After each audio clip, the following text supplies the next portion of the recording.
अस्सलाम वालेकुम students, welcome to my YouTube channel easy solutions of mathematics. हम लोग कर रहे हैं बाउंडेड वेरिएबल अलगोरिथम की एप्लीकेशंस और उसकी एग्जांपल नंबर 1 मैंने आपको करवाई है। पिछले लेक्चर में पहले मैंने अलगोरिथम करवाया था, उसके बाद एग्जांपल नंबर 1 और आज की वीडियो में हम लोग करेंगे इसकी एग्जांपल नंबर 2 जो कि थोड़ी डिफरेंट है, वो एम मेथड से होगी। ये है इसका क्वेश्चन नंबर 2।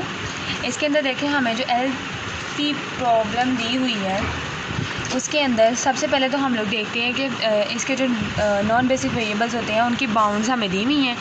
ये 1 से 3 है और ये 0 से 1 है। सबसे पहले तो देखें ये हमें अलगोरिथम की जो मैंने वीडियो बनाई है उसके अंदर मैंने डिटेल में बताया हुआ है कि जो हमारी लिमिट है वो नॉन बेसिक वेरिएबल की वो 0 से स्टार्ट होनी चाहिए। अब x2 जो है वो 0 से स्टार्ट हो रहा है, लेकिन x1 जो है वो 0 से स्टार्ट नहीं हो रहा।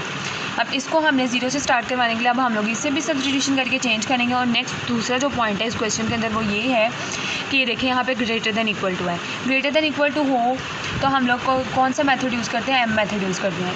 कुछ क्वेश्चंस हम लोग करते थे पहले सिंपल, या उन्हें सिंप्लेक्स से सॉल्व करना होता था या उन्हें एम मेथड से सॉल्व करना होता था। समटाइम्स एम मेथड वाला क्वेश्चन है सिंप्लेक्स से भी हो जाता था, लेकिन बाउंडेड वेरिएबल के अंदर आप लोगों ने ऐसा कोई काम नहीं करना। जहाँ पे ग्रेटर का साइन है वहाँ पे हमने एम मेथड ही यूज़ करना है, क्योंकि वहाँ पे आर्टिफिशियल वेरिएबल ऐड होगा ही होगा।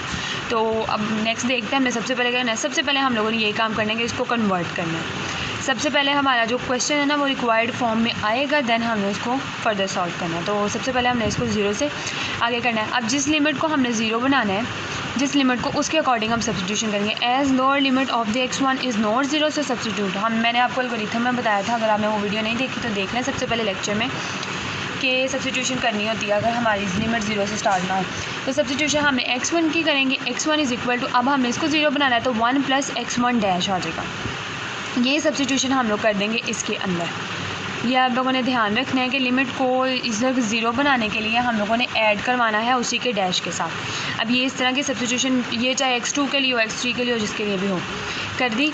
उसके बाद हमने इसको, ये वाली हमें दी हुई है ना, इसके अंदर x1 की जगह पे हमने 1 + x1 डैश पुट कर दिया। देन यहाँ पे सिर्फ x1 डैश रह गया। ये 1 इधर लेके गए तो 1 - 1 0 हो गया, और ये 1 इधर लेके गए तो 3 - 1 2 हो गया। तो हमारे पास जो नई लिमिट है वो ये आ गई है, जो कि x1 डैश के अकॉर्डिंग है।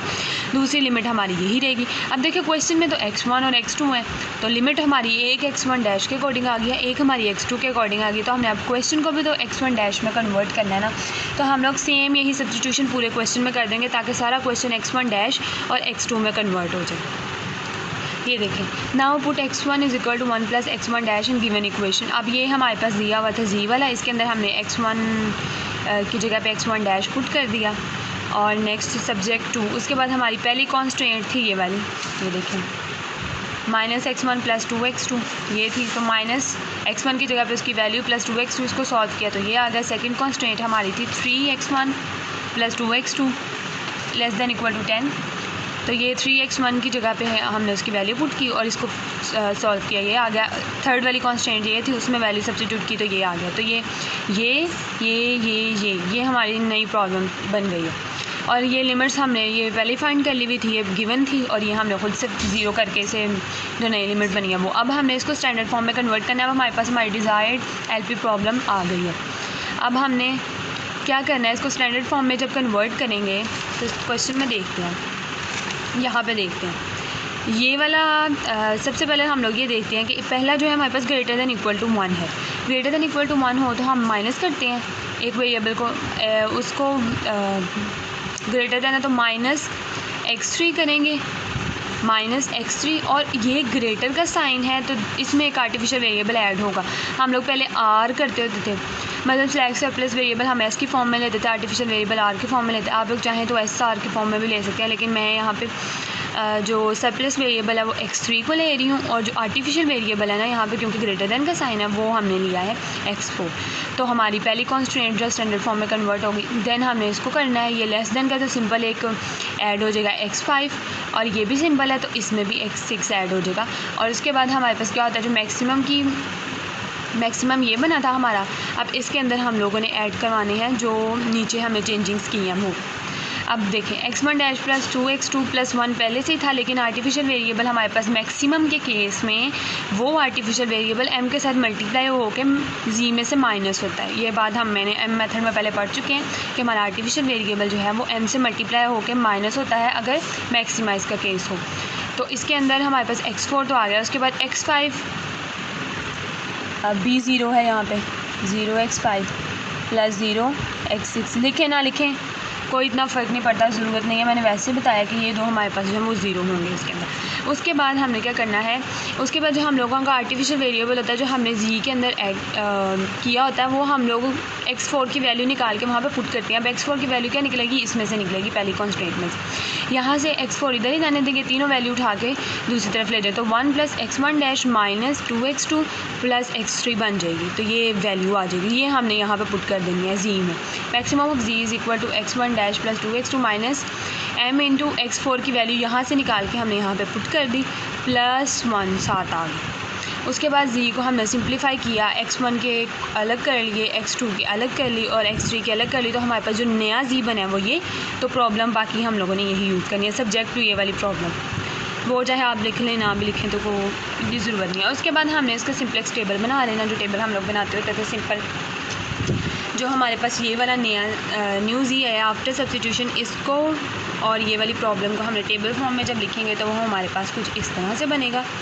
उसके बाद यहाँ से हम लोग क्या करते हैं, सबसे पहले हम लोग मोस्ट नेगेटिव वैल्यू लेते हैं, मोस्ट नेगेटिव वैल्यू जी में से लेते हैं। मोस्ट नेगेटिव वैल्यू ये बन रही है जी में, क्योंकि यहाँ पे हम कोई वेरी वेरी लार्ज नंबर है, कोई भी 100 ले लें 200 ले लें, तो हमारे पास जो मोस्ट नेगेटिव वैल्यू है ना वो यही बनेगी।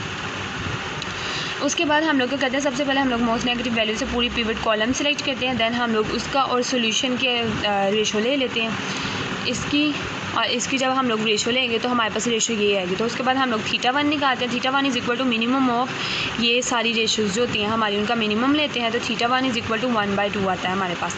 उसके बाद हम लोग क्या करते हैं, उसके बाद हम लोग देखते हैं जो हम लोगों ने सिलेक्ट किया होता है कॉलम जी के अलावा, जी से जितनी भी नीचे वैल्यूज़ होती हैं ये वाली सारी, जी के अलावा, जी को नहीं हम लोग देखते, ना रेशो में हम लोग जी को देखते हैं, ये बात आप लोगों को पता है, और ना हम लोगों ने इसमें देखना है। जी के अलावा नीचे तो वैल्यूज़ हैं, अगर वो सारी की सारी वैल्यूज़ पॉजिटिव हैं देन हमारा θ2 इज़ इक्वल टू इन्फिनिटी आ जाएगा। उसके बाद हम लोगों ने क्या देखना है नेक्स्ट, कि हमारा x2 सिलेक्ट हुआ है, x2 का कॉलम सिलेक्ट हुआ है, तो x2 का कॉलम अगर हमारा सिलेक्ट हुआ है तो हमने अपर बाउंड भी वो जो है x2 की ही लेनी है। तो x2 की अपर बाउंड u2 होगी और x2 की बाउंड क्या है हमारे पास 0 less than equal to, x2 की अपर बाउंड क्या है हमारे पास 1 है, तो वो u2 इज़ इक्वल टू 1 आ गया। उसके बाद थीटा क्या होता है, theta minimum of θ1 θ2 and u2 या u3 जो भी हो, θ1 ये सारी इनकी वैल्यूज़ लिख दी और इनका मिनिमम ले लिया तो हमारे पास थीटा आ गया। अब क्योंकि इन तीनों वैल्यूज़ का मिनिमम लिया है तो इन तीनों में से किसी एक के इक्वल तो थीटा आएगा, तो थीटा हमारा आ गया 1/2 के इक्वल, तो 1/2 है इक्वल θ1 के।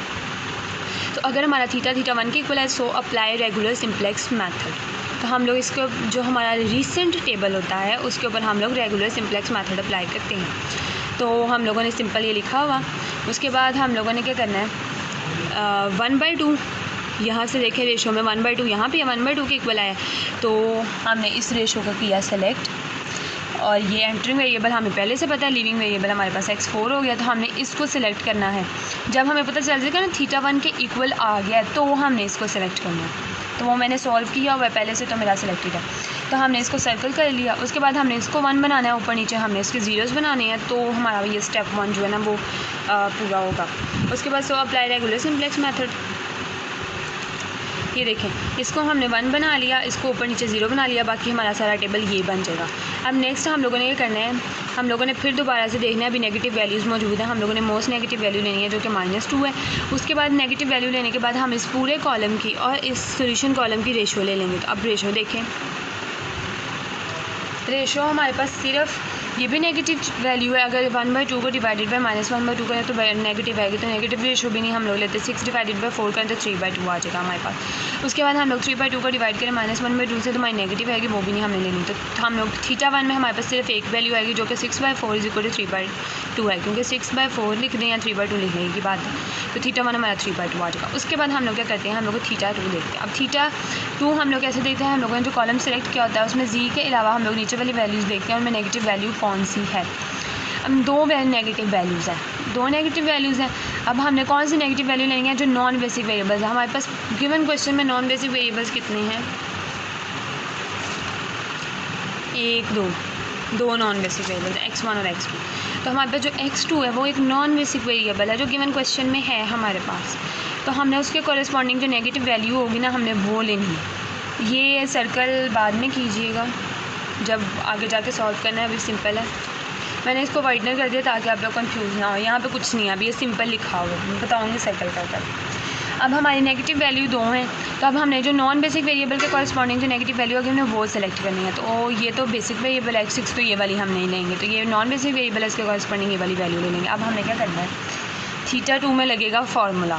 नॉन बेसिक वेरिएबल का कॉरस्पॉन्डिंग अगर नेगेटिव वैल्यू आ जाएगी तो हमारा थीटा में फार्मूला लगेगा। तो फार्मूला क्या होता है, u2 minus a2 divided by minus xb1 dash. अगर आप लोगों ने एल्गोरिथम की वीडियो अभी तक नहीं देखी तो आप लोग वो देख लें, और एग्जाम्पल नंबर 1 भी जो मैंने करवाई है उसको भी देख लें। काफ़ी हद तक आपको कॉन्सेप्ट क्लियर हो जाएंगे, क्योंकि मैंने काफ़ी डिटेल में बताया अगर यहाँ पे आपको कोई बात समझ नहीं आ रही। x2 is non basic and a negative value. x2 non basic है और नेगेटिव वैल्यू भी है।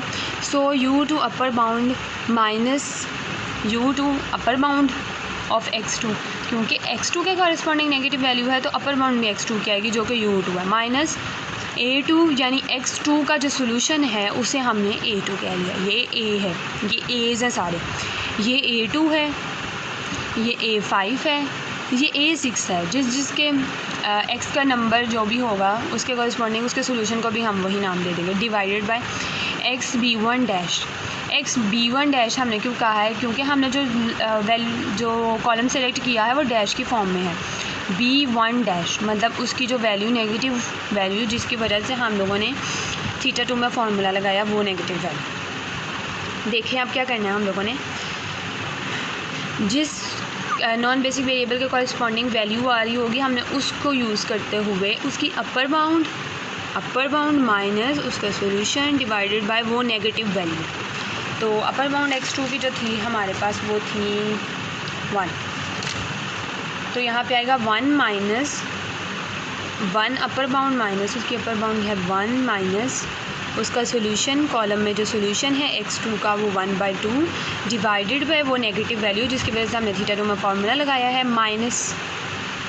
माइनस फार्मूले का, ये माइनस फार्मूले का, और ये नेगेटिव वैल्यू के साथ भी एक और माइनस है, तो ये -1/2। तो जब भी आप लोग ये फार्मूला यूज़ करेंगे ना तो नीचे आपका माइनस प्लस होगा हमेशा वैल्यू में, क्योंकि जो भी वैल्यू नीचे तो हमेशा नेगेटिव वैल्यू ही आएगी, और एक फार्मूले का नेगेटिव है तो माइनस प्लस हो जाएगा। साथ कॉमा लगा के इन्फिनिटी लगाया मैंने ब्रैकेट में, ये भी आप लोगों ने लिखना है। मिनिमम ऑफ 1 माइनस 1/2 ये भी 1/2 इसको सॉल्व किया, ये हमारे पास 1 एंड इन्फिनिटी आ गया, दोनों में से मिनिमम हमारे पास 1 है। और उसके बाद हमारी क्या होता है, ये हमारा थीटा 2 1, ये थीटा 2 निकल आया। अब हम लोगों ने क्या करना, जो हमारी पिवट कॉलम होता है हम लोग उसकी अपर बाउंड लेते हैं। तो पिवट कॉलम की अपर बाउंड जो हम लोगों ने निकाली थी वो क्या थी, 2 थी, x1 डैश की 2 थी। तो x1 डैश की जो अपर बाउंड है वो u1 डैश से डिनोट करेंगे, वो इज़ इक्वल टू 2 आ जाएगी। तो theta is equal to minimum of theta 1 theta 2 and u1 dash, तो 3/2 और 1 और 2 इसका मिनिमम लेना है जो कि हमारे पास 1 आ गया। सिंस अब हमारे पास जो थीटा है वो 1 के इक्वल आ गया, और 1 किसके इक्वल है, थीटा 2 के इक्वल है, तो थीटा 2 के इक्वल आ गया। Since theta is equal to theta, so first apply regular simplex method and then substitute leaving variable x2। इसमें अब हमने 2 स्टेप्स करने हैं। सबसे पहले हम लोगों ने लेटेस्ट जो हमारा टेबल बना है जिससे हम लोगों ने सारे थीटास निकाले हैं, उसमें हमने रेगुलर सिंप्लेक्स मेथड अप्लाई करना है, देन हमने सब्स्टिट्यूशन करनी है। तो देखें सबसे पहले हमारा जो गिवन है इसके अंदर हमारा एंटरिंग वेरिएबल तो हमें पता है। अब लीविंग कौन सा चूज़ करना है, लीविंग वो चूज़ करना है जिस नेगेटिव वैल्यू की वजह से आप लोगों ने थीटा 2 में फार्मूला लगाया है। ये बात आप लोगों ने ख्याल रखनी है। आप लोगों ने इसमें रेशो वगैरह को कुछ नहीं देखना। अगर इस तरह की नेगेटिव वैल्यू मतलब यहाँ पे थीटा 2 के इक्वल आ गया, हमने सिंप्लेक्स मेथड अब यहाँ पे लगाना है, तो हम लोगों ने हमेशा अगर थीटा 2 में जिस वैल्यू की वजह से फार्मूला लगा है -1/2, इस नेगेटिव वैल्यू की वजह से फार्मूला लगा है, उसी नेगेटिव वैल्यू को हमने 1 बनाना है। ये इसके ऊपर हम लोगों ने थीटा 2 में काम किया -1/2, इसी को हमने 1 बनाना है। इसको हम सिलेक्ट करेंगे, मैंने पहले सिलेक्ट किया था, मैंने रिमूव कर दिया ताकि आप लोग परेशान ना हो। अब थीटा 2 के इक्वल आ गया तो अब हमने इसको 1 बनाना है, ये भी 0 ये भी 0, इसको भी 0 बनाना है। दोबारा बता रही हूँ, एंटरिंग वेरिएबल का हमें पता है। थीटा 2 में हम लोगों ने ये वैल्यू नॉन बेसिक के कॉरस्पॉन्डिंग -1/2 आ गया था, जिसकी वजह से हम लोगों ने थीटा 2 का फार्मूला यूज़ किया था। अब थीटा 2 में फार्मूला इसकी वजह से यूज़ हुआ है, तो इसी को 1 बनाना है, इसको 1 ऊपर नीचे 0 बनाना है और उसके बाद सब्स्टिट्यूशन करना है। ये 1 ऊपर नीचे हम लोगों ने 0 बनाए। अब हमने सब्स्टिट्यूशन क्या करनी है, सब्स्टिट्यूशन देखें, simplex method and then substitute leaving variable x2। अब हमारे पास ये एंटरिंग वेरिएबल, इसको हमने जब सेलेक्ट कर लिया तो हमारे पास ज़ाहिर है x2 हमारे पास लीविंग वेरिएबल हो जाएगा। x2 हमारा लीव कर जाएगा तो हमने x2 को ही सब्स्टिट्यूट करना है। उसके बाद ये देखें x2 की सब्स्टिट्यूशन हम लोग करेंगे 1 माइनस x2 डैश, यानी कि जब हमने लिमिट को ज़ीरो करना होता है तो हम उसकी अपर बाउंड में उसी के डैश को प्लस करवाते हैं। ये मैंने बात आपको बताई थी, देखिए x1 1 प्लस x1 डैश। लेकिन जब हम लोग क्वेश्चन के अंदर सब्स्टिट्यूशन करते हैं ना तो हम लोग उसकी अपर बाउंड में से उसके डैश को माइनस करवाते हैं। अब x2 को सब्स्टिट्यूट करना है तो x2 की अपर बाउंड 1 है तो उसमें से हमने x2 के डैश को माइनस करवा देना है। अब इसके सब्स्टिट्यूशन करेंगे हम लोग बाद में। सबसे पहले हम लोगों ने इसके ऊपर वो -1/2 को हमने 1 बना लिया, ऊपर नीचे 0 बना के हमारा टेबल ये आ गया।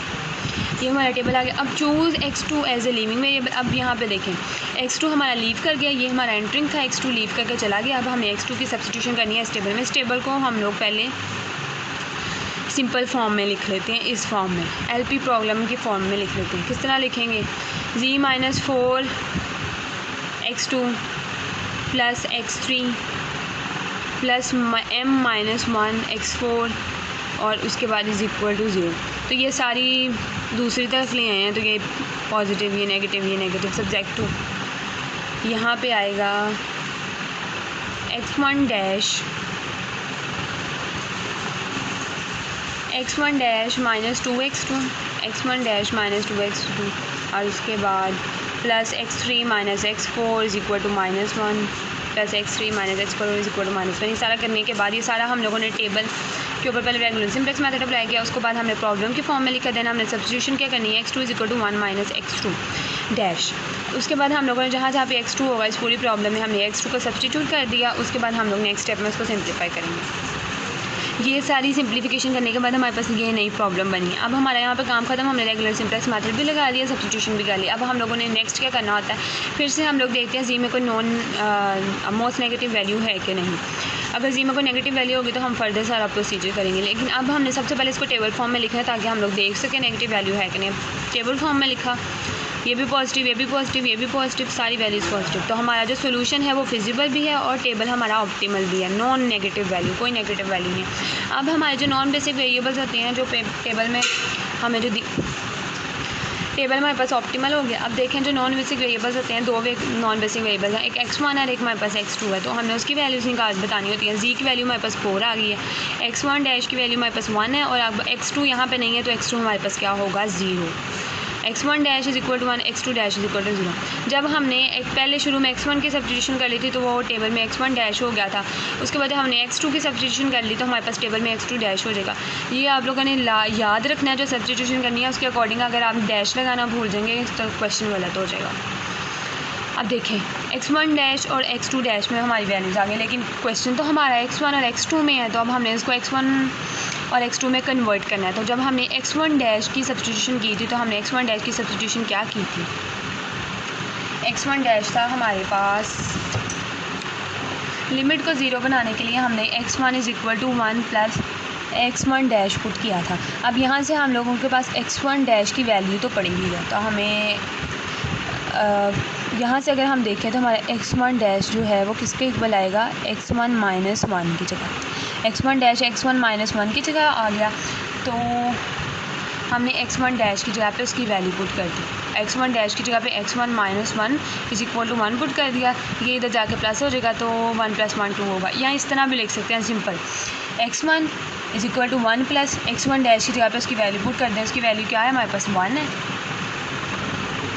तो यहाँ पे हम 1 पुट करेंगे तो x1 इज़ इक्वल टू हमारे पास 2 आ जाएगा। इसी तरह हम लोगों ने x2 डैश है उसकी सब्स्टिट्यूशन हम लोगों ने क्या की थी, x2 डैश जो था वो हमारे पास था 1 माइनस x2 आ जाएगा।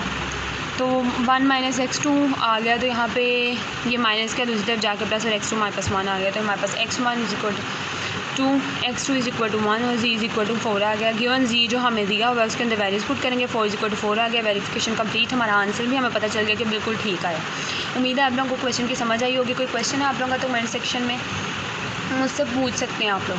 और वीडियो पसंद आए तो प्लीज़ उसे लाइक करें और मेरे चैनल को सब्सक्राइब करना मत भूलिएगा। Thank you so much.